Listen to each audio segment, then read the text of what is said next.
Well, this is Steve Ridgel and Remy. And so today I thought we'd share a few tips for you about how to share your faith. And one of the things that we encourage people to do, and that I do often, is I'm really worked at learning to ask questions and then listen. And you're like, so, okay, you want to ask questions so you can figure out where they're wrong so you can. No, that's not what you do. Why would you want to set a bunch of traps for people and try to trap them into Jesus? I don't think that's the way to operate. But here's what I do mean by ask and listen. So we ask things like this. I meet somebody, we're talking to somebody, and I'll say something like this. So tell me about your Jesus journey. And sometimes people will say things like this. What do you mean? And I'll say, well, tell me about you and Jesus. I don't, and it'll be clear they haven't thought about that. They don't have an answer for that. Okay, then that's easy to follow up with a question like, well, would you like to talk about Jesus? Would you like to know more about Jesus? I did have one person one time, I said, tell me about your Jesus journey. And they said, well, I don't have one yet. Oh, okay, well, would you like to get started on one? Or sometimes they'll say, well, I don't know, I went to church when I was little and I enjoyed that. And so that gives me a chance to say, well, tell me about why did your mom take you to church? Where did you go? Or your grandmother? Or what do you think about that? And what happened over the years? And sometimes they'll just say, I don't know, I just lost track or I lost touch. And that opens the door to say things like, would you like to talk about coming back? Would you like to? There's lots of things you learn from that. Sometimes they'll say, oh, yeah, I have a great Jesus journey. And so I'll say, well, who told you about Jesus? And then let them express their faith that way. Or, so when did you decide you wanted to give your life to Jesus? What did that look like? Tell me about your baptism. Now, sometimes I will get things like this. Well, my mom told me about Jesus, and when did you decide you wanted to follow Jesus?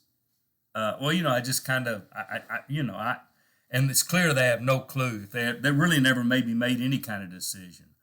Or sometimes I'll say, well, tell me about your baptism. So I never was baptized. Okay, that opens the door for conversations. Would you like to visit about why we think that's important? There are lots of things you get.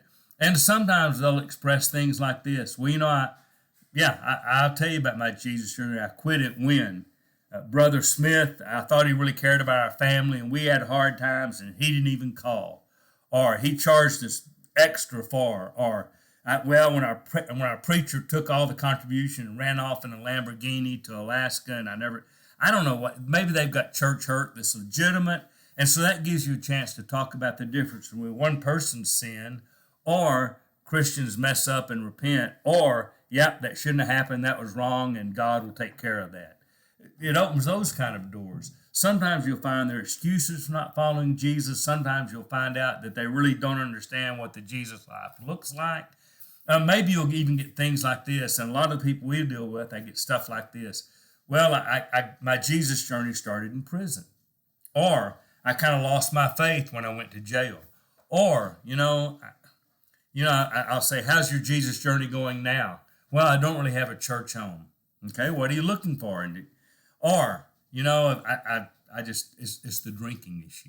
Or, when I lost my family. Or it opens up all sorts of possibilities to talk about the ways that Jesus is the answer in all of our lives.